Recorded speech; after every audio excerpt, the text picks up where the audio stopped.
Hey, it's from New Jersey. It's the SNL Nerds, a show where two comics from New Jersey nerd out about Saturday Night Live. I'm your co-host, Darren Patterson. And I'm your co-host, John Trumbull. John Trumbull, how are you? That was an unusually subdued opening. Yeah, you know what, hey, folks, little peek behind the curtain. Sometimes, I'll fake it. Yeah. I'll put on airs and try to hype myself up to rock jock DJ like energies of enthusiasm. But you're not feeling it today? Nah, I'm kind of pooped, and I was like, you know what? Yeah. Let's be real with the people. Why give them artificial enthusiasm when they can? Because they come here for the real to this podcast. Yeah. No. Okay. I dig it. Come here for the real deal, Holyfield, and now they come here for the real.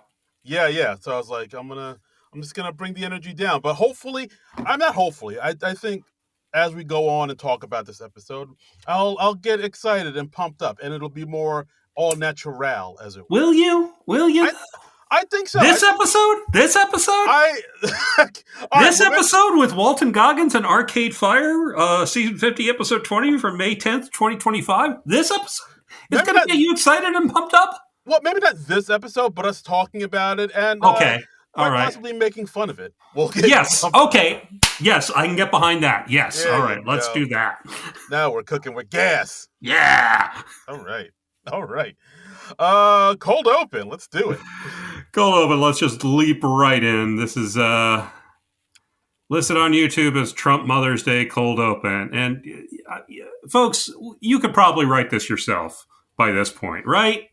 Yeah. And the weird thing about this is, like, when I was about to watch this episode, I was like, okay, well, this is the Mother's Day episode. Every Mother's Day, they do this thing where, all the cast members bring their mothers out and they say nice and sweet things and about their moms and make jokes. And I was like, all right, well, that's a nice, cute, little, pleasant, uplifting thing. And so I knew going in, I was like, well, at least I'll have that to look forward to. It'll be very nice, very pleasant. And it'll also be a nice change of pace from all the Trump cold opens. I swear I had that thought. You fool! You poor deluded fool! I swear I had that thought, and then, yeah, because I mean, they tried to make a joke out of it where he like storms in, he's like, "Yeah, it's me because I invade every aspect of your life," and it's just like, "Yeah, you're not kidding, boy." Yeah, like as soon as so the cold open starts off the way I thought it would, with Keenan and his mom, Marcelo and his mom, Bowen and his mom, and saying, this is Mother's Day. We just want to say thank you, Mom, to all the mothers out there, and about to sing a song to their mothers, and of course, blam, who interrupts but our current president. And my notes literally read, Trump storms in, ugh. Yeah, and then he says those aren't even the real moms; they're just actors. I think it was their real moms, wasn't it? I don't know. I'm inclined to think it was just actors because I can't imagine them flying 3 cast members' mothers in just for a throwaway bit like that. Yeah, like I've seen like Marcelo's mom. I'm pretty sure that was her. Okay, well maybe she's local. I don't know. Yeah, I will admit, I didn't do a deep dive into research of, like, was that their actual moms? I took them at their word that they were actors. Okay. So, I don't know. If somebody wants to send us comparison photos of what their mothers actually look like from previous years, you could do that. I feel like there's got to be a better use of that time. Yeah.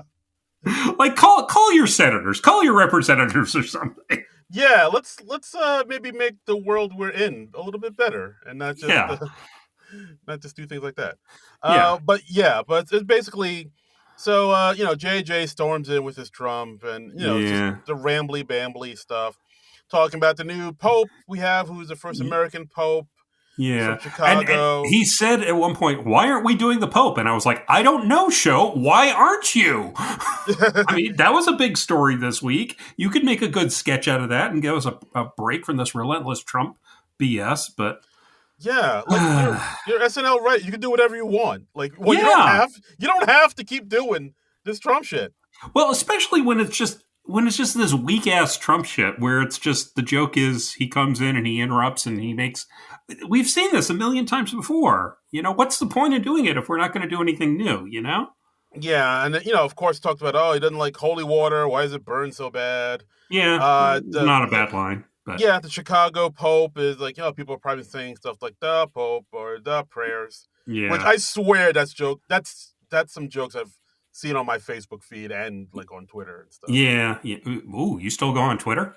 I once in a while I'll peek in out of curiosity, but Okay. like I will say this: I have taken it off my phone. I don't have the app on my phone anymore, so I Yeah. have to like if I want to go, I have to like open up my laptop and then go just like peek in to see if it's still the I've actually hellscape. deleted it on my laptop, and I still have the app on my phone, even though I never use it, and I should finally remove it. Gotta let it go, man. Yeah. You know But what? I'm going to yes. do that right now. Ooh, live on air? Yeah, I'm removing it. Remove app. Boom. Delete app. Woo! Boom. Oh, you're gonna Bye, Elon. Bye, Nazis. Yeah, Leon Scum, take a hike. Yeah. Yeah. No, it's how we Suck on that. Yeah. Tweet this.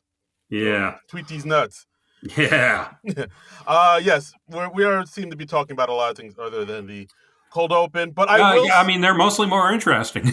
Yeah, but I will say, even though like after Trump popped in, I was like, oh no.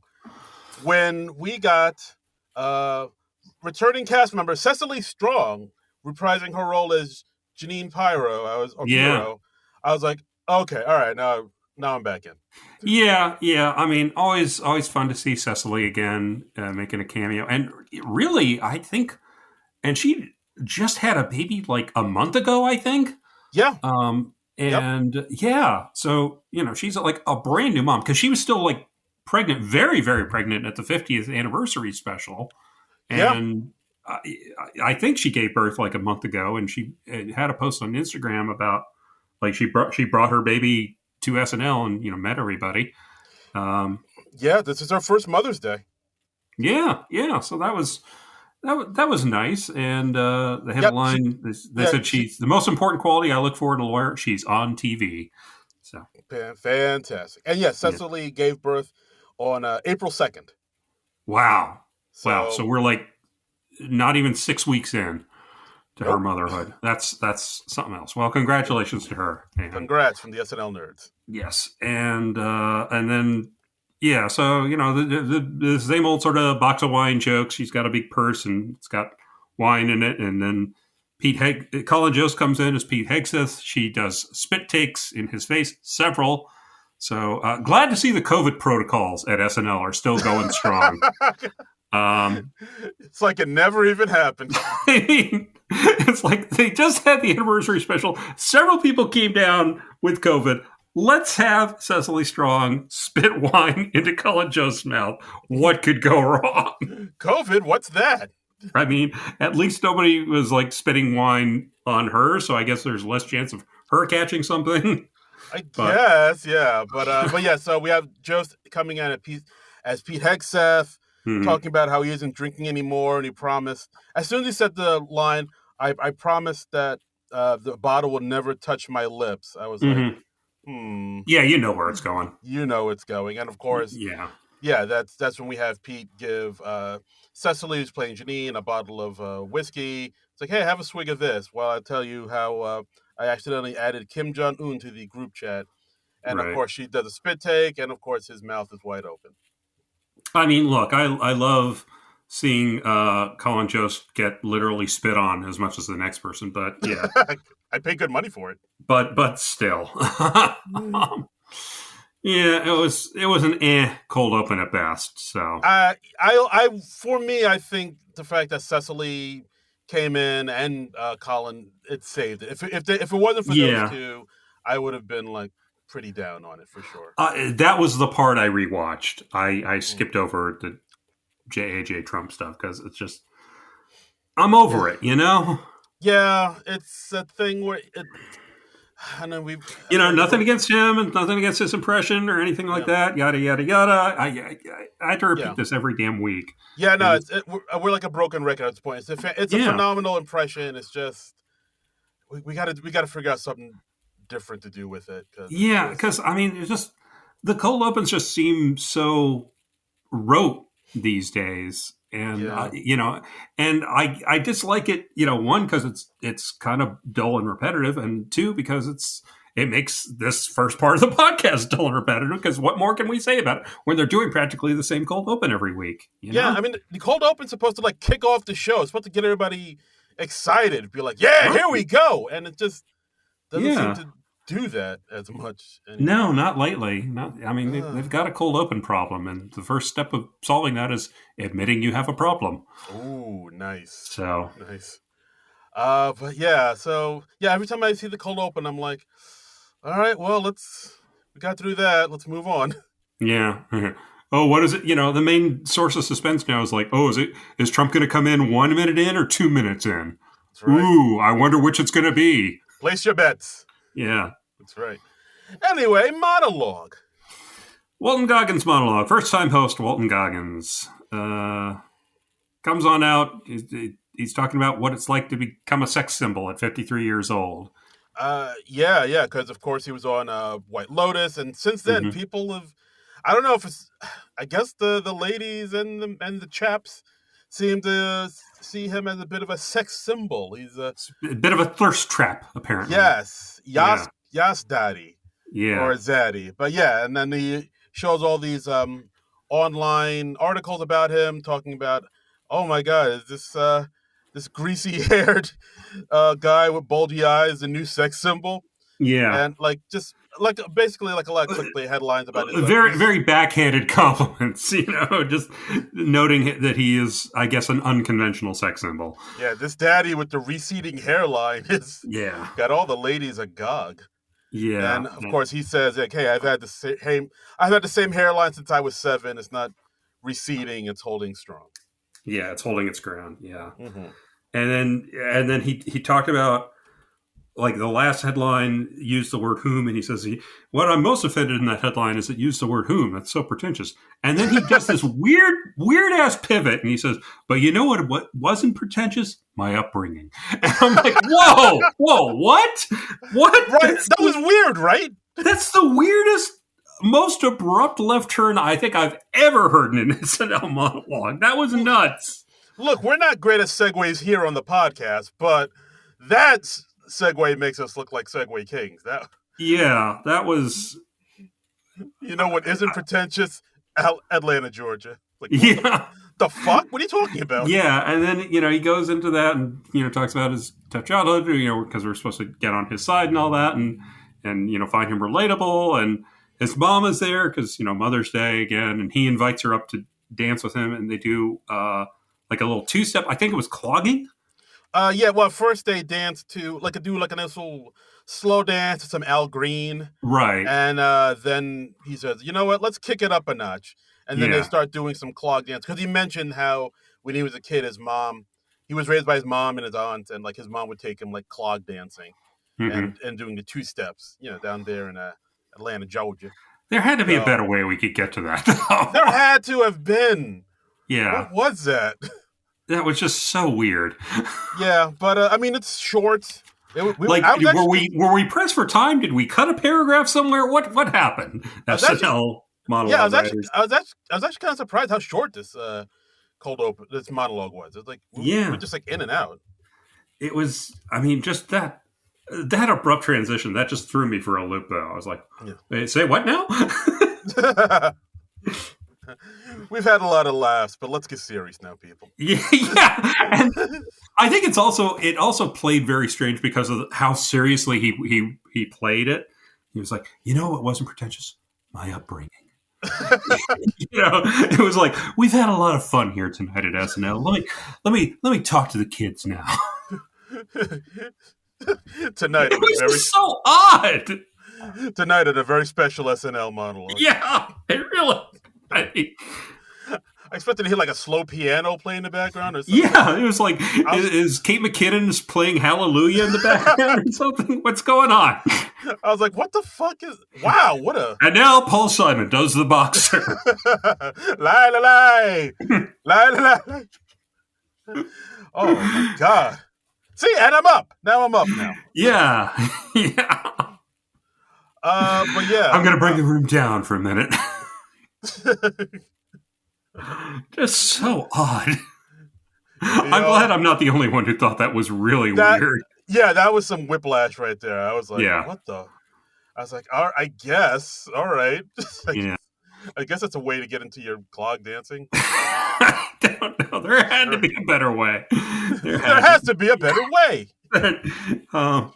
Anyway, the first sketch, Second Amendment. We're in Philadelphia, 1789. We're figuring out the amendments. What do we call it? Those first 10 amendments? Bill of Rights. What was that? What were those called? Constitution. I want to. No. The amendments to the Constitution. What were they called? The first 10. Oh boy, They had some special name that I'm blanking on. Okay. 10 crack commandments. I don't know. Yeah. Hang on. I'm gonna feel dumb. 10. Yeah, Bill of Rights. Bill of Rights. Oh, there we go. Okay. Yeah. Okay, I did have it right. Okay. College graduates, both of us, ladies and gentlemen. Yep. Yeah. Well, it just shows that I should never question myself ever again. I'm always going to question myself at every waking moment of my life. Well, yeah. Well, no, I'm going to keep on doing that. Yeah. By the way, do you know what the Third Amendment is? Oh, God. You know I don't. It is quartering of soldiers. Oh, yeah. Jesus. Yeah. Amendment 4 is search and arrest. Fifth Amendment, rights in criminal cases. That's the remain silent bit. 6 is right to a fair trial. 7 is rights in civil cases. 8 is bail, fines, and punishments. And I could click on more items, but it's getting boring. You know, it kind of peaks with the dude, John, you make speech and you make history come alive. Come on, man. Yeah. Because it's like Schoolhouse Rock. Come on. Yeah. I'm just a bill. Anyway, so they've just signed the First Amendment, and they're trying to decide what the Second Amendment should be. And it's like, what's the most pressing issue? The second most pressing issue in our country. And Walt Goggins just chimes up and he goes, guns. Yeah. Just wearing sunglasses, looking like a badass. Mm-hmm. And he wants the Second Amendment to be just guns. Yeah. And it's like, well, what should it say about guns? He's like, hey, we don't play. Oh. And like, of course, J.I.J., who I guess is playing George Washington, is like kind of, I don't know what this guy's trying to say, but everybody else in the sketch, like Mikey Day, Dismukes, and Longfellow are all like, "Ooh, this guy he's on the level. He knows what's up."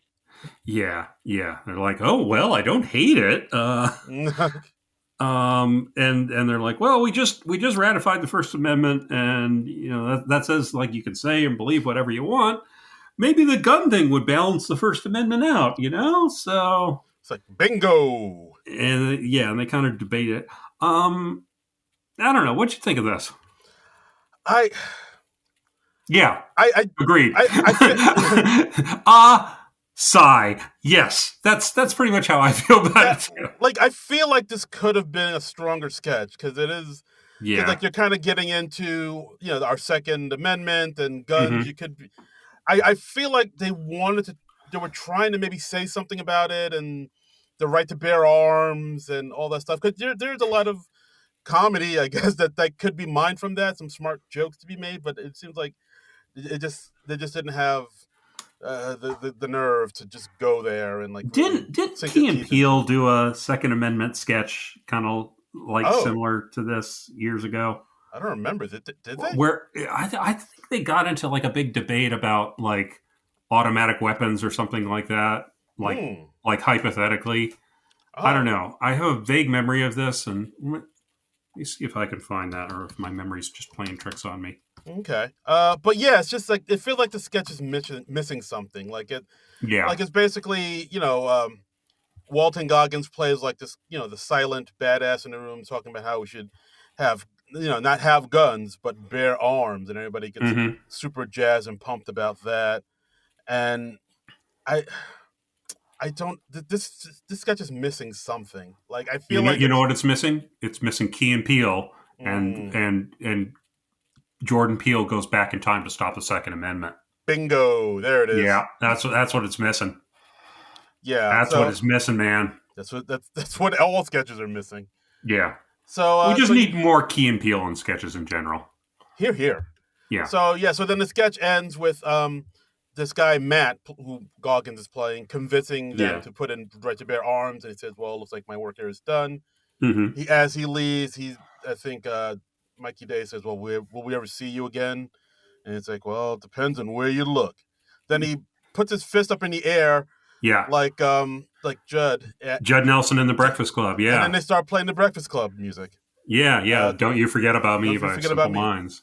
And then Yeah, the text crawl. No one saw Matt again because he was shot minutes after leaving the room. yeah. I will say I really liked Dismukes in this sketch. I thought he Yes. was giving it his all. I really liked the energy he had, and he was like, "Who is this guy? I love this guy. Why isn't he running things?" And like, can we put him on our money? Uh, the way he played it just cracked me up. Yeah, no, I really like that. he was. I will say that. Yeah, Disputes was very Yeah, good at the way he's like, kind of pumping up the energy into this room yeah, about being the guy who's like so pumped about this, mysterious drifter in sunglasses, just looking like a badass. But yeah. yeah, I felt like with this sketch, it just didn't. Yeah, it was missing something. I'm not quite sure what it was trying to Yeah, say. I don't feel it Like, was built there a in a big message way. here, or Yeah, I don't know. No, it was more just about his wacky character, and hmm. it just feels like a missed opportunity to like not try to say something about guns. Yeah, like I thought they were gonna say something about guns, and they end up not saying anything really. And it didn't. Yeah, it didn't really build. It didn't have any big laughs outside of the performances for me.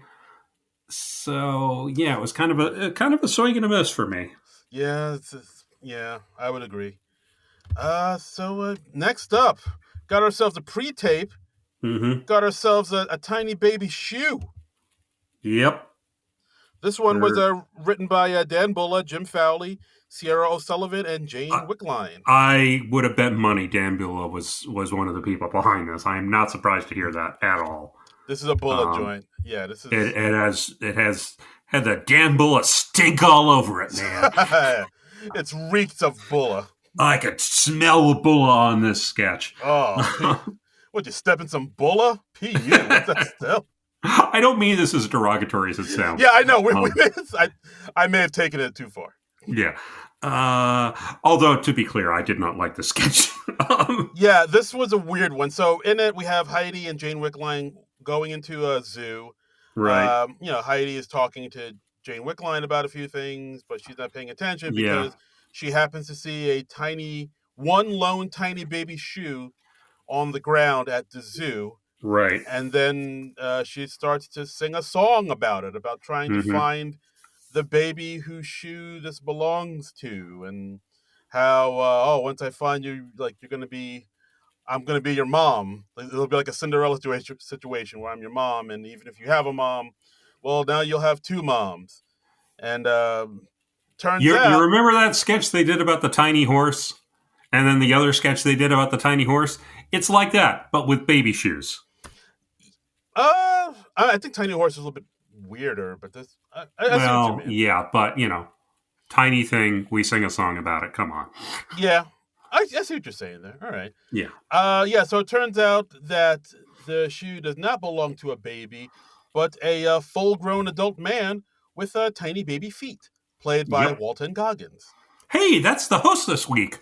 There we go. There, we got him something to do. All right. And yeah, so now he's singing about, oh, you found my shoe. Now we can be together, and you and I can date. And of course, Yeah. that's when Jane was like, whoa, I'm not. I mean, I didn't say anything about dating you. Yeah. And then Sam Rockwell comes in, who's We have a random Sam Rockwell cameo, who, as a man who also has baby feet. And yeah, and then he's like, then him and Jane Wickline kind of get into an argument, and then he walks away in a huff, but he also has tiny baby feet. And he also does some of his Sam Rockwell dance moves. Yes, of course, Yeah. the patented Sam Rockwell moves. Yeah. Because, if he doesn't dance, horrible things happen to his family. Yeah. Wow. Whoa. Yeah. I didn't know that. I didn't know that. No, that's the pact he made with Satan. Oh my God! Really? Yeah. Dance in front of in each one of your works. Woe will befall your family members. Yeah. Look, the devil held up his part of the bargain. Sam Rockwell, honorable man, has to hold up his part of the bargain. That's just the way these contracts with the devil work. And if you lose, the devil gets your soul. And it's just Sam Rockwell dancing to the fiddle music of the devil. Yeah. And Sam Rockwell's like, well, damn, I can't fiddle, so I'm just going to have to try and outdance the devil. That's right. Again, we're talking about everything else except this sketch, because this sketch is a weird one. How is this not on at 12:50? Yeah, fair, because at 12:50 for this episode, we had another weird thing on. Yeah, we'll get there, but wowzers. But yeah, this one, you could tell this is all Jane Wickline. Like, this is kind of, she's making this machine go. With the help of all the other writers, but you can tell. This is something that sort of showcase what she can do. This is basically if they took one of the songs she usually does on Weekend Update and built a sketch around it. I don't think it quite worked, just because. Yeah, I'm thinking hiring people from TikTok might not be the best idea, honestly. What? Yeah.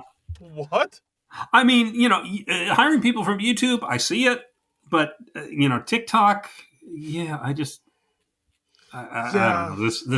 This sounds very get off my lawn, but because with people on TikTok, I guess their talents are more suited for 14-second intervals. Yeah, they're good in those little bite-sized pieces.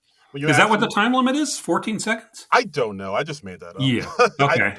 Who knows? I'm an old man. I don't know. Yeah, me too. Kids doing on the Tickle Talks.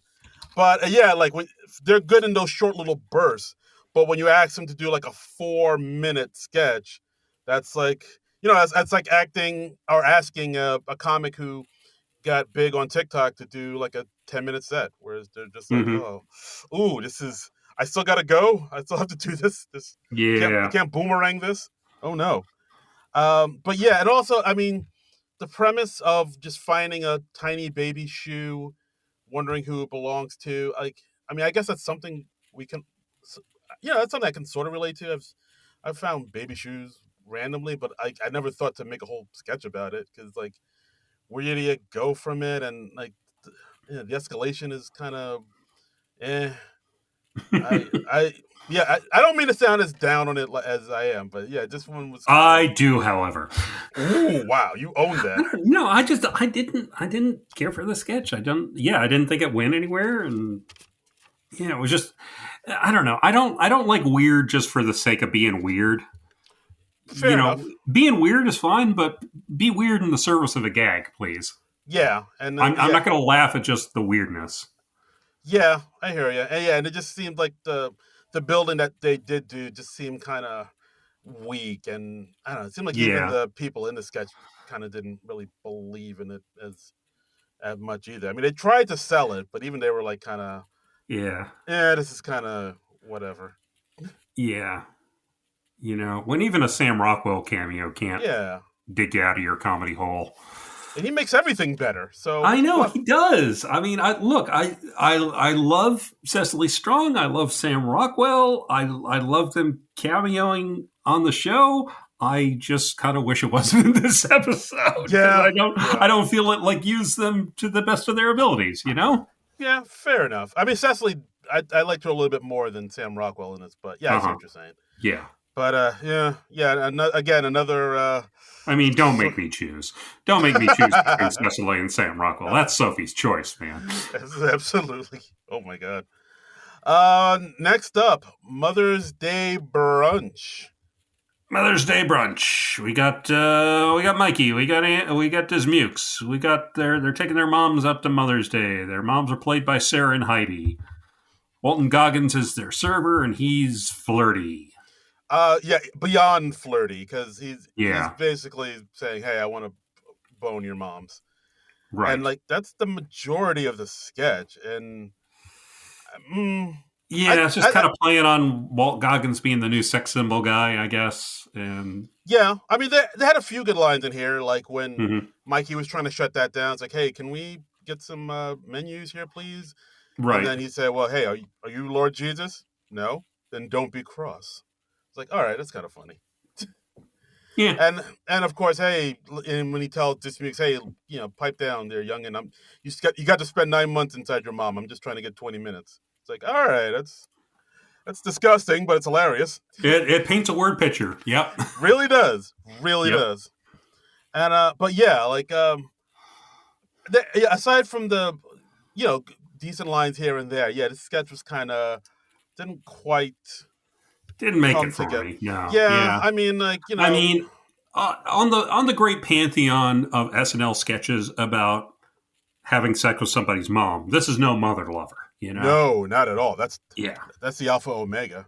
Yeah. And I mean, also, Goggins kind of flubbed a line here and there. Had Yeah. his eyes solely on those cue cards, just like just hanging on to Yeah. his I cue cards don't. for dear life. I don't think he's like really experienced as a live performer. He's like a film actor. As far as I know, he doesn't have stage experience. So yeah, Mm. it wasn't his forte. Yeah, but he was game. I will say that he was going all in. Like, he unbuttoned his shirt down to his navel. Hmm. At one point, he was just like rubbing his crotch in Sarah Sherman's face. I was like, Jesus, it's crazy. But yeah, but crotch rubs aside, yeah, it's still the sketch still was. Can we just say that about every sketch from now on? Now, crotch rips aside, what did you think of this sketch, dear? I'm trying to get that started, trying to make that a new thing. Crotch rubs, crotch rubs aside with Darren Yeah. Patterson. But yeah, like a few lines here and there that I chuckled at, the sketch just kind of ends on a bit of a thud because Just the kind of ends. yeah, like again, no escalation, just him like shamelessly flirting with the moms, and the sons are like, "Hey, could you not flirt with my mom?" He's like, "No, shut up, Junior. I'm trying to bone your mom here." The end. Yeah, I would have liked to see him, like, I don't know, actually hook up with one of the moms or like, take one of the moms out back or something. I don't know. Yeah, like, Yeah. build it more. Yeah, dude, But take him to the bathroom stall. Come on, man, yeah, go exactly. there. Have Yeah, some dirty, dirty bathroom stall sex. yeah, come on. Happy Mother's Day. Then the mom comes back all disheveled and Yeah, yeah, and then we get to see Mikey and Andrew act awkward more, which we know they both can do. it's in their wheelhouse. Mm-hmm. But yeah, I mean, slightly better than the other sketches, but not by much. I don't think. Yeah, this one just did nothing for me. Okay, this one, if any of the sketches tonight were your favorite, I'm gonna have to say it's gonna be the next one, and that's Service Dogs. Yeah, I guess if I had to pick one, There it is. it would be Service Dogs because it had Dogs. doggies. Nice. we open on the theater that Bowen comes out. He explains they're doing a preview of their upcoming show, Handful of Hope, but it's also they've got 20 dogs in the audience because it's service dog training, and part of their training they have to sit through an entire play. Like service dogs do. Yeah, I was wondering to myself. I don't know if that's a thing. Yeah, is that a thing? I don't know. I mean, like, I guess. I guess it could be a thing, but Yeah, I don't know. I don't have a service dog. I've never known somebody who has a service dog, so I don't know what the training entails. I guess they do have to sit places and be quiet and all that, but I don't know. all right. Well, so either way, yeah. So it's a play for the service dogs. The play starts. It has Walton Goggins and Heidi Gardner, and the dogs are not into the play. The dogs start walking out, which is a pretty good gag. And I did like Longfellow's line was saying, "Please don't be offended. It's their first time at a bad play." That was pretty funny. That's a perfect Michael Longfellow line because he can just throw it away. Just he's so wonderfully deadpan. Yeah. Um, Yeah, and then the actors on stage get upset about what the dogs are doing. We see one dog kind of looking at his watch. I will admit, I laughed out loud when the dog looked at his watch. Yeah, and That got me. I was like, I'm not made of wood. That's a good sight gag. And I also like the dog rolling his eyes, which I yeah, assume was done like with a graphic, kind of like on one of those phone apps or something. yeah. I don't know if it was like maybe AI or CGI or some other eyes. Get It those it, eyes it looked rolling. like they were running it through one of those graphic things that you have on your phone where it can do funky things with your face in real time. So Yeah, yeah, that's, if I had to guess, I would say that's how they did it. But yeah, exactly. Yeah. So then the actors kind of begrudgingly keep on going with the play. mm-hmm. One of the dog looks at the playbill to see who the producers are Yeah, on this that was thing, also cute. Yeah. and yeah, then it just again this one kind of peters out. Yeah, all the dogs leave. One of a pug holds up a big pack of M&Ms. Yeah. That's the big closing gag where it's like, "Hey, where'd you get those M&Ms?" And then we see a pug with, and they're doing the fake paw thing, and it holds up a big bag of M&Ms. I was like, Which is very dangerous because dogs can't have chocolate. right? Yeah, Guys, don't feed your dogs chocolate. that's no. Yeah, if Dear if Lord. your dog has a bag of M&Ms, that dog is not long for this world. You smack that bag of M&Ms right at your dog's paws. That's right. And That's say, right. no. I will just say, bottom line for me, crotch rubbing aside, this wasn't a very good sketch, but they were all very good dogs. Yeah, good. Who's a good dog? Yeah. Who's a good? Yeah, you are. And I'm Yes, glad you. that they had a dog sketch when Cecily Strong was there in the studio. I'm sure she appreciated that. I think it might have been in her writer. It had to be. I once there was back when Cecily was still on the show, and they did, I think it was like the dog courtroom sketch or Right. something like that, where it was like a dog judge or something like that. And Yeah.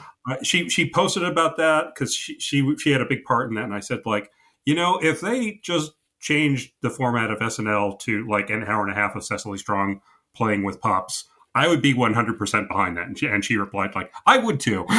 So, Oh, nice. yeah. Yeah, So, that was cute.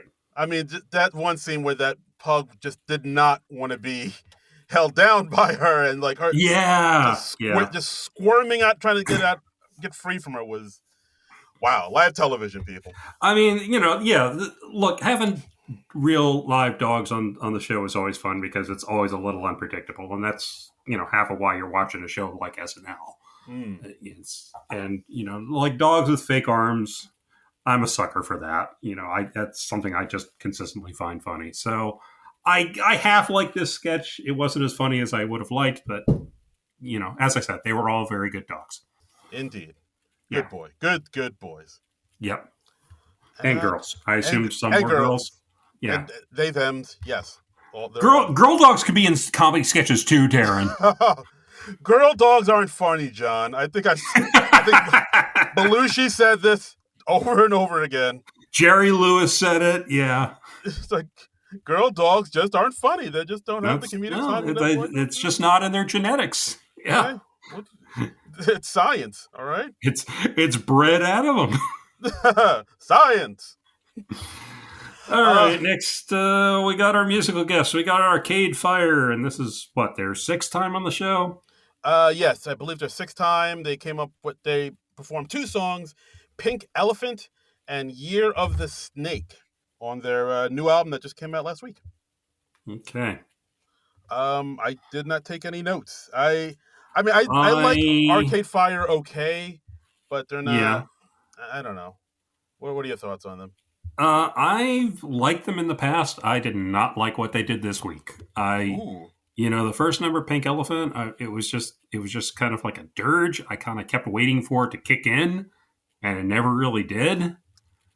And the second number was I just thought was fucking awful. It was just horribly pretentious and a really monotonous song. So I did not care for them at all this week. Yeah, I could see that. It's definitely. I mean, their sound is kind of like big arena rock almost. Even though they came up like through the indie scene, they kind of have like it seems like they've taken that Coldplay route of bands where they're just kind of like a lot of flowers, a lot of color, and just big And bombastic. disappearing up their own hindquarters. Yeah, I think they've gone to the point where they're just. I would say maybe pretentious is probably the best word for it. But Yeah, yeah, that was my main thought, especially during that second number. I was just like, "Oh, this is just not good." And I've liked what they've done in the past, but yeah, but this one was like, we are artists. This is art. no, yeah, you're This is taking yourself music. way too seriously. Yeah, Yeah, this was. I mean, I thought it was fine, but yeah, nothing to get me all pumped up and and and riled up for the rest of the show. yeah, That's really all I got. yeah. Thumbs down for me. But wow, Yeah. this is a really upbeat episode we're doing today. Well, look, it wasn't a good episode. I mean, Well, let's go. I don't know how to sugarcoat it at this point. It's not a good episode of SNL. Well, let's go into what I thought was the best part. That's usually the best part. Weekend update. Weekend Colin update. Colin Jost. What's the other fellow's name? Michael Che. Hey. Some pretty solid jokes I thought on this episode between Jost and Che. I like the one joke Jost had about the yacht carrying social media influencers sinking, and then he just gave that one a like. Yeah. And I liked when they were talking about how the new pope is the first American pope, and there were some complaints from the right about how he's a woke pope. And I like how he just said, "Look, there are no woke Catholics. If you're woke, you're not a Catholic." Yeah. Che had some heat talking about the how Smokey Robinson was accused of sexually assaulting his housekeepers, but he plans on beating the charges by being dead soon. Yeah, I was like, Jesus. Solid joke. Yeah, I honestly, I don't think I realized that Smokey Robinson was still with us. Actually. Oh my God. Yeah, I don't know. I mean, when's the last time you heard or thought about Smokey Robinson? I think about him daily, sir. Okay. I mean, my man did shop around. Come on. Hey, nothing against Smokey Robinson, except obviously the sexual harassment stuff. Yeah. No, if that's true, yes, I'm against that. Yeah, I'm not signing off on that shit. Yeah. Yeah, but. I just didn't realize he was still around. He's still out here. He's still doing it. I'll tell you, like this weekend, I went to see the movie Sinners, and for like the first half of the movie, I was like, gosh, this actor looks so much like Delroy Lindo, but I was thinking that Delroy Lindo wasn't around anymore. No, then I looked it up on my phone halfway through, and don't worry, I wasn't in a theater. This was at a drive-in, so it was cool. I was alone in my car. I wasn't bugging anybody by looking something up on my phone. And I looked it up, and I was like, "Oh, holy shit, that is Delroy Lindo! Awesome! Okay, yay!" Yeah. No, he's still around. He's still doing it. He's still acting. I think he was supposed to be in the new Blade movie, but then that just that did not happen. Yeah, I don't know. Yeah. I don't know how they fumbled that, but yeah, Delroy's still great. He's still doing it. He's still out here. Yeah, I was very pleasantly surprised. I was just like, oh, I thought this was just a dude who looked a lot like Delroy Lindo, because I guess I was just thinking he was older than he was, but I was like, oh, yay, hey, Delroy Lindo, yay, he lives. Delroy lives. Yeah. And speaking of sinners, boof. We got Marcelo as the movie guy, which this is a reprise of a character he did 2 months ago before the Oscars. And hey, you're not going to believe this. It's a character from Marcelo Hernandez where he's got an accent. What? Well, can you imagine? What, like German or something like that? Yeah, no. He's Latino. Wow. Wrap your head around that, right? Right? What a bold choice. I know. It's so unlike a half dozen other of his characters. Can you pull this off? Wow. I don't know. I mean, it's... Yeah, this is taking his career in a bold new direction. Yeah. Yeah.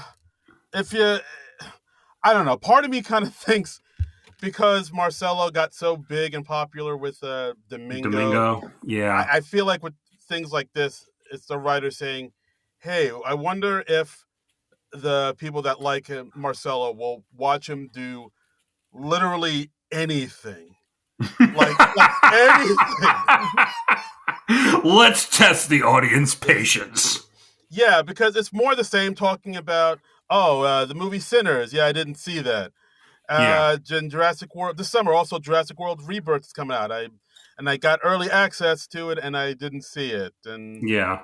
you know, I mean, half the joke is that he hasn't seen any of the movies, and half the joke is that he's mangling people's names. Like he says like Scarlett Johansson is like Carly so handsome. yeah, yeah. And then Colin just goes, "Who's that?" And then they put up a picture of Scarlett Johansson, and Marcelo starts explaining who Scarlett Johansson is, and Colin says, "Yeah, that's my wife," and he's like, "Yeah, and my wife's Rihanna." The one moment I really did like though was when Colin just goes, "Yeah, I don't like how hard you guys are laughing." Yeah, That was funny. Came from a real place. That came from a real place. Yeah, and then he talks about Fantastic Four, and he hadn't seen it yet, but he figured it's going to be about 3 or even maybe 4 people. Yeah, They're all going to be fantastic. yeah. You know who's not fantastic? Gary Fields, and he means Garfield. Which at that point I was like, you really shoehorned that the fuck out of that one. Like really, you go from Fantastic Four just because you wanted to say Gary Fields. I was like, And I mean, hey, we're making Garfield jokes in 2025. I mean, whew, and people say SNL has lost its edge. I mean, come on, topical. They're out there. Yeah, but this part I was like, oh, what? Yeah, this one just I don't know. I mean, there are just so many strikes against this. You know, one, it's just another Marcelo character that's very reliant on the accent. Yeah, it's the central joke of him not having seen any of the movies. It's not that great, and it's pretty predictable. And also, this is a bugaboo for me, is yet another Weekend Update character where it's the character trait character. It's the movie guy. Give him a freaking name and call him like something the movie usher. Yeah, Julio the movie guy. Yeah. Like yeah. Boom, give him a freaking name. Stefan had a name. Emily Latella had a name. Rosanna Dana had a name. Yes. Say my name.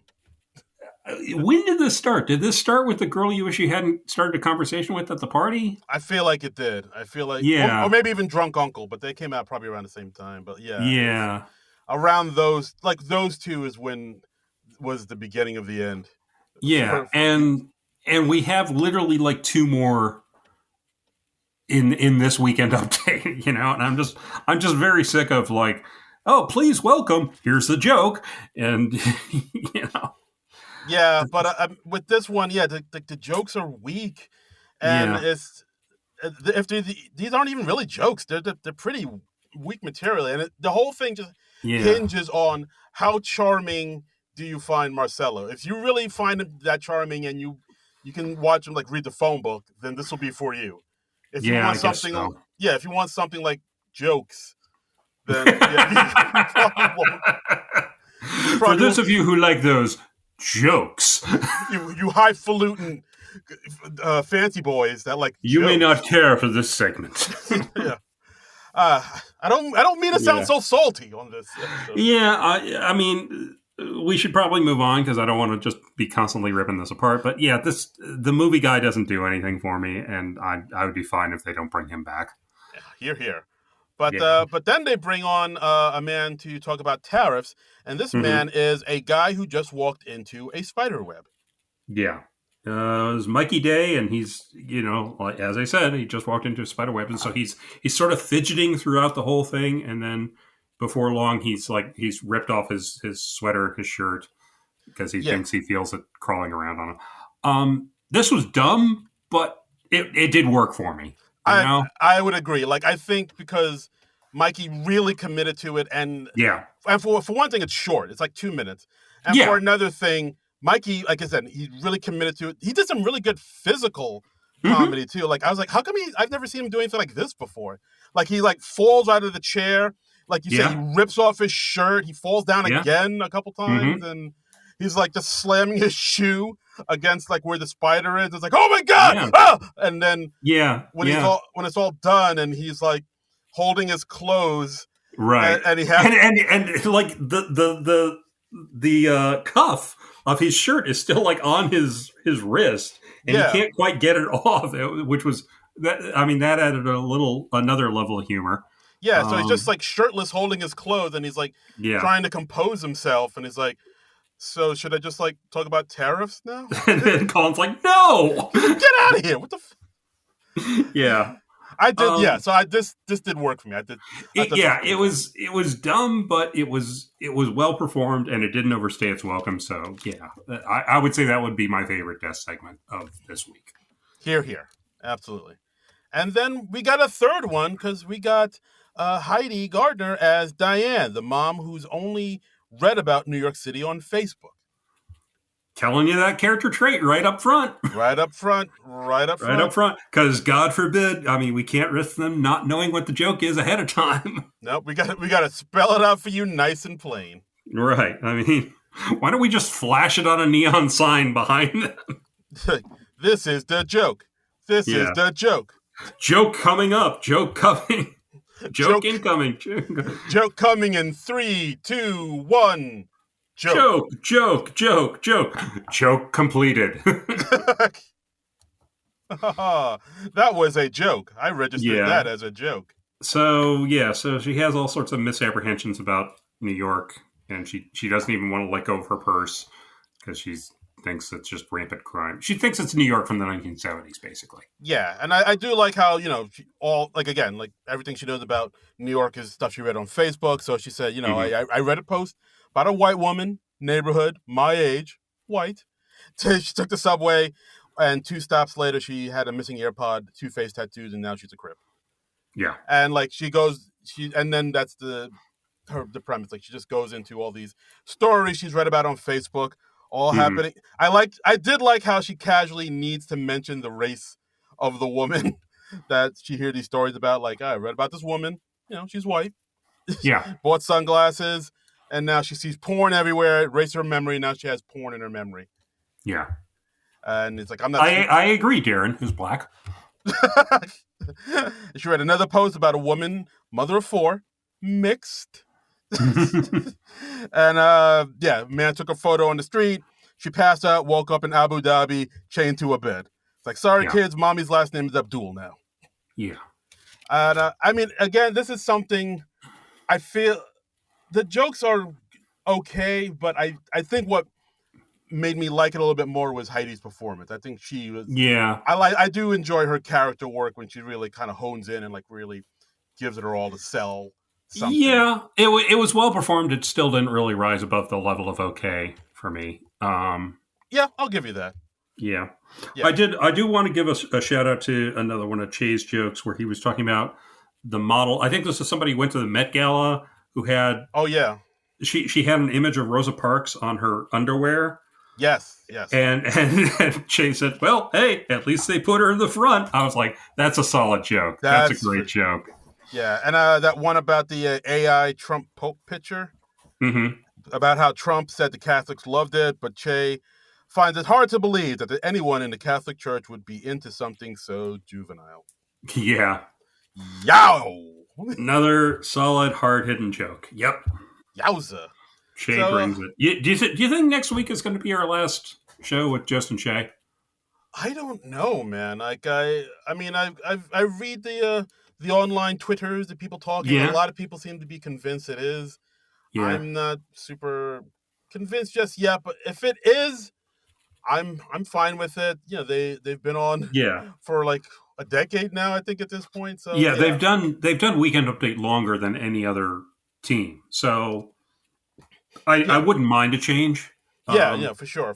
Like, I mean, part of me is like, I don't want to see them go because, like, every time Weekend Update comes on, like I'm pretty Mm-hmm. much guaranteed to like it. Like Yeah. the success rate is for Weekend Update is pretty high. Like I look like every time we watch SNL, I always look forward to Weekend Update because like I know I'm gonna like at least some of the stuff in it. Yeah. But True. at the same time, I understand. You gotta if for people that have been there for a while, they do have to maybe kind of leave and move on, just so newer people can come in and bring Mm-hmm. in something else and whatnot. You gotta graduate from high school sometime, type of You thing. you got to make room for the young, fresh-faced cast members like Keenan Thompson. Yes, exactly. Right. Like, Um, speaking of which, the show when it came on, it was Keenan's birthday. oh, really? I didn't Yeah, know yeah, that. yeah. Okay. They did the show on his birthday. Like I think if you go to Instagram, you can see they gave him like a birthday cake backstage and stuff. Oh, well, that's nice. Yeah, yeah. And I think I saw SNL, our good friend Mike Murray, who's worked on the Saturday Night Network, who does Mm-hmm. the stats, saying that Keenan's been there so long on SNL. This is the third time that the show has happened on his birthday. So that, yeah, and that should only happen like once every 7 years at best. Yeah, pretty much. So, yeah, well, he's been there like what, 22 years. So, yeah, Yeah, 3 into 22. That's, yeah. yeah, that the math works out. Math checks out. Crunch the Yeah. numbers. Uh, Weird to think, but Weird wow. to think. Next up, the Deathly Diner. Yeah. Restaurant at an amusement park. It's sort of a Halloween type theme, or, I mean, yeah, it's sort of like a Disney place where it's, they're trying to be scary, but it's like Disney scary, so it's not really scary. Right, and yeah. So And basically, the premise is like it's a new restaurant, and they haven't really kind of worked out all the kinks on it yet. So right. the staff seem to be kind of bad at really kind of selling the Yeah. scariness I of the mean, diner. everyone's like, oh, welcome, enjoy your meal. It may be your last. And that's Ooh. like the only thing they have is everything is, that may be your last. Like they bring out the water and there's a, enjoy the waters. It may be Maybe your last. And they're like, yeah. are we not getting refills of waters? They're It's like, like oh, no, no, no, no, no. You'll get, yeah, you are. yeah. Uh, yeah. So I mean, that's pretty much the whole the whole thing about this sketch. Yeah, this was pretty dire, I thought. Yeah, I mean, we have Ashley Padilla, and it plays the mom of the family, and she's like, "No, I want Yeah. to know more about the theme of this restaurant." Like, so she asks the waitress, Egos, like, "Can you tell me about, the like what is this? Is this like a deathly dinner? Like, like the theme is murder, or is it like a horror or like a haunted house type of themed?" And Hmm. Ego is just kind of befuddled by the whole thing. It's like, "Oh, I don't know what to say." Yeah. And then she goes to get her manager Bowen, and Bowen doesn't know what to say. Then he makes up stuff on the spot, like, "Oh, we have a witch in the basement and a woman being slapped around in the kitchen, but she's turned on by it. It's her idea." Yeah. Yeah. It's, Then we have Walton as the dad, who doesn't have a huge part in this sketch, but he mm, orders a chicken terry scary. He's like, "Why don't you just call it the chicken scariaki?" And he's like, "Oh, they're we like, didn't. oh, we didn't think of that. Yeah. It's our first day here, and it might be our last." Yeah. I mean, it's not even good when we summarize it.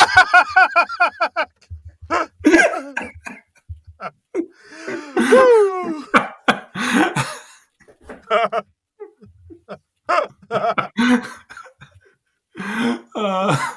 Yeah. I mean, this was a whole nothing burger, you know? Yeah, this was I mean, I kind of get what they were doing with this, but yeah, there's nothing really What here. were they doing? Wasting our time?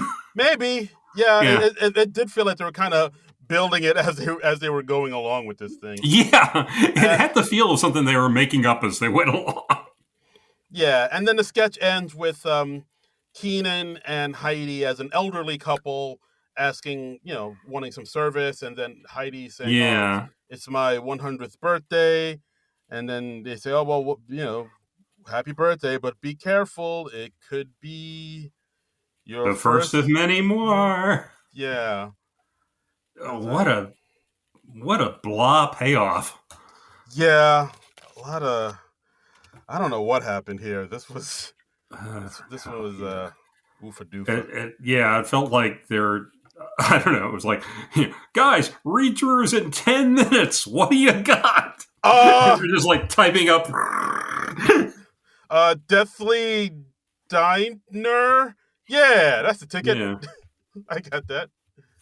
Yeah, They just put in "it might be your last" as a placeholder for the future punchlines, and they never got back to editing it. It's like, don't worry, we'll think of something funnier by Thursday. Yeah. Wednesday. And they never did. Nope. Final. Yep. Nope. Final sketch of the night. 10-1. Boss's bathroom. It's a Saturday night live midnight matinee. Yeah. This was something. Walton Goggins, he's having dinner with his boss, and Dismukes says, no, Walton Goggins says we're making Dismukes a partner in the firm in this vaguely defined business. Yeah. It's Walton Goggins. He's married to Sarah Sherman. They play Mr. and Mrs. Patterson. I see what you did there, SNL. I thank you. Do you think that was a shout out? Yes, I do. Okay. I gotta believe it was. Yeah. So I'll believe it when they put Trumbull in a sketch. Oh, if they put your last name in any sketches on this next week's episode, I'll blow them. We're throwing the gauntlet down. Let's do it.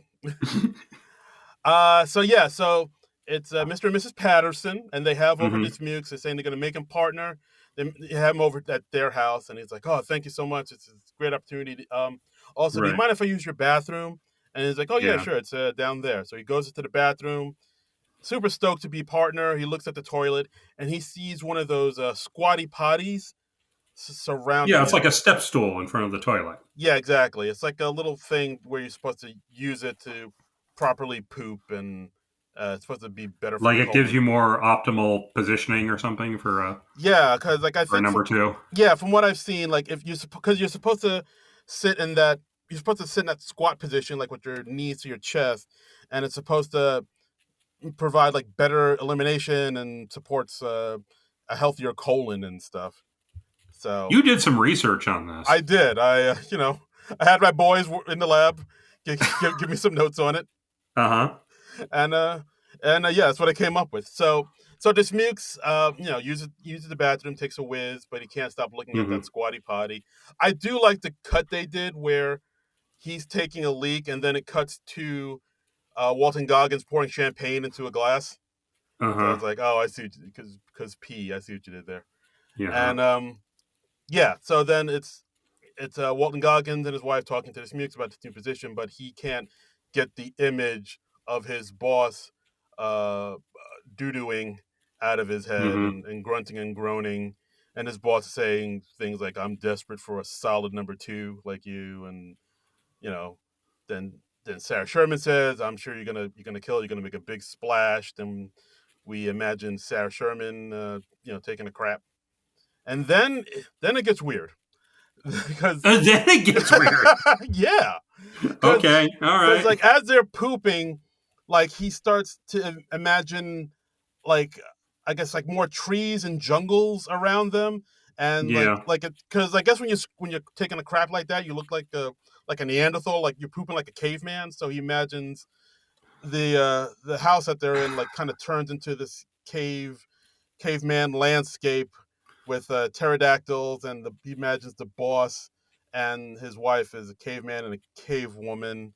And then we get all this animation, like almost like Pee-wee's Playhouse type of claymation, and it kind of drives him insane to the point where he just jumps out the window. Yeah. Did I get all that? I guess I did. I couldn't bring myself to rewatch this one. So, oh my God! Wow. I'd expunged most of this one from my memory, so.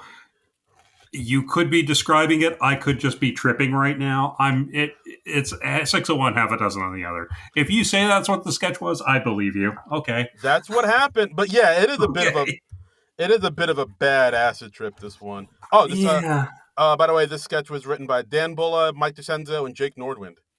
Yeah. Okay. Shocker. Again, but just reeking Well, of yeah. Bulla. Dan Beulah. It's the Midnight Matinee. That's his little showcase. So. Yeah, which is weird because I did like the last few Midnight Matinees he did. So when this came up, I was like, oh, this is all right. Mm-hmm. I'm looking forward to this. And then we got.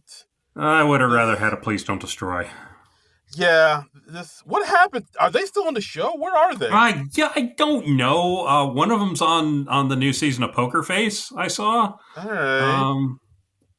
So I don't know. That's what he was doing one week when he wasn't on SNL. Okay. I don't know. That's one of the big mysteries this season is what the fuck happened to Please Don't Destroy. They were. They had the John Hannah episode. They were there. Yeah, they did, but they've been showing up so sparsely. It's insane. I don't know. We'll get into it in our season review show. I hope they have something for the finale next week. That would be nice, right? That would be great. I feel like I'm looking way more forward to that because, like, with the final episode of the season, is always like the big episode. That's where they always kind of pull out all the stops. Yeah, so that I'm looking forward to. This one, I don't know what happened. I think Walton Goggins was okay. Like, I think he has that kind of weirdo energy. He was game for stuff, but just I don't think he was a good host though. Really? I just didn't. He didn't do anything for me. You know, he was trying. He was giving it his all. I just don't think he's well suited to the show. You know, right. I would not like them to bring him back. I felt this was a pretty horrible show overall. Yeah, it was definitely. Yeah, and the more I think about it, the more I was like, there wasn't a lot of memorable stuff in this episode. It was definitely, aside from Cecily and Mikey's spider freak out, but everything else was kind of. I'm amazed that we had a show with a Cecily Strong cameo and a sketch built around dogs, and I still didn't like the show overall. Those are your two things. I know. It's like you go to like my dating profile. Those are the two interests.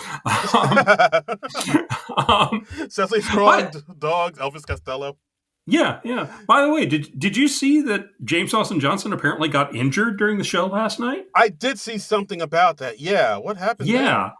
Okay, so apparently the costume he was wearing in the Second Amendment sketch, it involved he had high heels. Oh. And he apparently slipped in the heels that he was wearing for the sketch, and he injured his foot. So, like, during the good nights, he's on crutches, which I didn't notice. I didn't have any idea about this until I read about it on Late Nighter. But oh wow, no, I totally did not see that. Yeah. But he revealed to people outside 30 Rock after the show that he was injured and during the show. So, we don't know if that's going to curtail his involvement next week. Yeah, get well soon, man. Yeah, it'd be pretty hilarious if, like with Buck Henry when he got his head sliced with the samurai sword. Everybody wore Band-Aids in solidarity. Yes. If everybody came out in crutches on the next episode, that would be phenomenal. That would be great. I mean, I'm sure they could do a sketch that just had him happening to be in crutches or happened to be sitting down during the sketch or something like that. They could work around it, certainly. Like, writers, get ready for that rear window. Yeah. Well, he has to have a Jimmy Stewart in him, right? Come on. I bet dollars to donuts he does. Yeah, and we haven't had a Rear Window parody since what's her name from Mad Men hosted. Oh, January Jones. January Jones, horrible sketch, but it was a Rear Window parody. Mm-hmm. I think it involved Grace Kelly farting a lot, as I recall. Yeah, I remember. Not a good sketch. Not a good host. Not a good sketch. Yeah, look, farts are funny. I will, but a whole sketch around farting. You're stretching the limits there, man. Yeah. But hey, enough of our belly aching. What do you, the listeners, think about this episode? What do you, the people, think? Did you like it better than us? Are we totally off base here? Tell us what you think. Do you like bad shows? Do you have bad taste? Let's find out. So on the Blue Skies, we got Stephen M saying, "Super hammy episode. Goggins carried that stuff well. Hope that movie guy doesn't get a sequel. Little humor there." Damn, not mincing words, Stephen M. Mm-hmm. That's right. Yeah. Not here to make friends. Okay. Let's see, our friend next door, he says, in Walton Goggins, they had a host with so much energy that he could have had a Defoe or Brolin level episode. Instead, he was given Keaton level writing. Ooh. So this is going to end up being largely forgettable without being bad. I disagree. I think it was bad, but okay. Bad and forgettable. Yeah. This is a long one, but our good friend at We Heart Hater podcast saying, Deej, your hater, Baby Shoe took so many historian here. At first, I really hated it. Got a little mangled. They said it's supposed to be Deej, your hater, historian here. Ah, got it. Okay. And then Baby Shoe took so many absurd turns, which I love. Oh, I see. Okay. Yeah, and then they kind of corrected themselves in the second. Oh, right. Okay, I see it. Yeah. All right. So so backing up. At first, I really hated the "Oh no, Trump is interrupting again," but then out came Cecily and Colin. As soon as he said "No bottle will touch my lips," I knew where it was going, but it was still absolutely hilarious. So happy for Jane Wickline. Mm-hmm. And they said Baby Shoe took many absurd turns, which I love. Longfellow surrounded by golden retrievers with good taste in theater was so cute. Walton was pretty good, especially in the Declaration of Independence sketch. Gotta appreciate an all denim suit. Ooh. So. And not bad. And then we got that diva saying Walton blew lines at least 3 times, underprepared. Ooh. And I don't know. Again, like that's something I think you mentioned where it's like, I don't believe he's done like a lot of theater or like live shows. Yeah, so it might be him kind of getting his sea legs a little bit about doing something. Yeah, I mean, he might not even be used to using cue cards, you know? Yeah, that's true too. That's a pretty unique skill set in this day and age. So yeah, very, very much so. Very much so. So penultimate episode. Not the strongest. Not great. I mean, next week, nowhere to go but up, I guess? Yes. Because, come on, Scarlett Johansson, she's one of the all-time greats. Yes, she's going to be there with her husband, who I understand is Colin Jost. I don't know. I still don't get that either, but yeah. I kid. I'm sure he's perfectly charming in there. I mean, Bill Murray said she was having a thing with his brother. I thought that was what was going on. Yes. Yeah, I've forgotten that. That was great. Classic stuff. Oh, I would love it if they had a callback to that and Brian Doyle Murray just makes a cameo and Scarlett just is like breaking it to Colin and she's leaving him for Brian Doyle Murray. Yeah. And Brian comes on and says, "Babe, come on, the car's outside. Let's go." Yeah. That would be hilarious. That would be wonderful. Come on, SNL. Get Brian Doyle Murray in Studio 8H. That would be terrific. Man, it's comedy gold. I mean, come on. Is anything not improved by having Brian Doyle Murray in it? I can't think of one thing. But yeah, I mean, anything else you're hoping to see on the Scarlett Johansson episode? I mean, a joke swap would be nice. Sure. Yeah, gotta have a joke swap. I don't know. I mean, she doesn't have too many reoccurring. I don't think she had any. She surprisingly doesn't really have many recurring characters for somebody who's hosted as many times as she has, and I think she's hosted something like 8 times now. I believe so. I can look it up. It's around that. I think it's around 8. But yeah, I don't know. Like, I mean, she's comfortable at SNL. Like, so the cast know her and love her. The writers know her. Writer. Like, I feel like for this episode, this is where they're going to pull up all the stops, and they're like, this is where... I mean, you're in good hands with Scarlett Johansson because she can do most anything they throw at her. You know, and she'll do something as wacky as, you know, the Quado sketch or something like that. Oh boy. Yeah. So. Okay. And this is her 7th time on the show. Oh, well, here I had her at 8. Well, not as good as I thought. Right, see? I retract all my previous compliments of Scarlett Johansson. Harum. Oh, God, he's like an angry dog by eating a steak. Yeah. But yeah, Scarlett Johansson, Bad Bunny, final episode of the season. Let's see how they land a plane. Can they land a plane?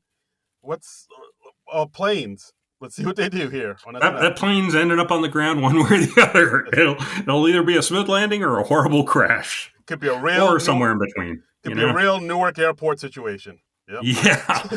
Any landing you can walk away from. A real Lord Pat McQuack. Yeah. So we'll see what that's like next week. In the meantime, we just had a bonus episode that dropped today. It is available on our Patreon at Non-Productive.com. So if you want to hear it early, it's our interview with Susan Morrison, the author of Lorne, the Man Who Invented Saturday Night Live. And it was a great conversation. Yeah, fantastic conversation. Susan's an amazing person. Really insightful, really learned some new stuff. And great stories. Yeah. Just talking about, the whole process of researching and interviewing and writing the book and, how she formatted and put it together. We did a real deep dive into this, and she's just great to talk to, and we learned some stuff. We learned even somebody who they tried to get to host at one point, and it never came to pass. And I don't think there's been a story about this person before. So if you want to find out who that is, check us out on the Patreon. Yeah, so sign up for the Patreon and get to listen to all those nice little deets and sweet earness nuggets in your ear. Yeah. All sorts of nice tidbits. Yeah, that's the word. All sorts of facts going into your ear holes and permeating your brain. You're gonna love it. Yeah, you're gonna love it, and get the book too. It genuinely is an amazing book. Lorne, the Man Who Invented Saturday Night Live. It is available everywhere. Books are sold. Check it out. If you're a comedy nerd, if you're an SNL nerd, it's worth a read for sure. Yeah, it's good stuff. I'm about 270 pages into it right now. I'm just at the point where Chevy Chase is leaving the show. And yeah, it's great stuff. And I'm finding out, I'm learning things. And I've been doing an SNL podcast for close to 7 years now. Yeah. So yeah, she's done a hell of a job on this book. Absolutely. So check it out. And that's our episode, guys. Thanks for listening to the podcast. As always, you can follow us on Blue Sky at SNL Nerds. You could look at our YouTube page and listen to this on the YouTube. You can check us out at and almost all of our old episodes are on there as well. Yeah, they're all there. The good, the bad, the ugly. Just go and give it a listen. And of course, Non-Productive.com. You can find us there. Donate to our Patreon. Join the Patreon and help us out. Give us a few shekels and bucks. And get bonus content like that episode with Susan Morrison. Bonus content, all in your face, all for you. And as always, you can follow me on all the social medias at Darren Credible, DARIN Credible. And you can follow me on the socials at Trumbull Comic, TRUMBULL, and the word comic. That's Blue Sky and Instagram and Letterboxd and all that fun stuff. So and then, we'll be back next week. We'll be talking about the season finale with Scarlett Johansson and Bad Bunny. And looking forward to that. It'll be interesting. Maybe it'll be some people's last show. Maybe we should take bets on whose last show it's going to be. Place your bets here. Place your bets. I got $5 on Gene Wickline. Do I hear 10? Oh God. Oh wow. Yeah, that's a. I shouldn't. I don't it's a safe bet, right? I feel like there's a decent chance. Let's be real. Decent. Yeah. We'll see. We'll see. Hashtag bring back Chloe Trust. That would be nice. That would be nice, right? Anyway, we'll be back next week with all our thoughts on the season finale. But until then, nerds out! Yeah!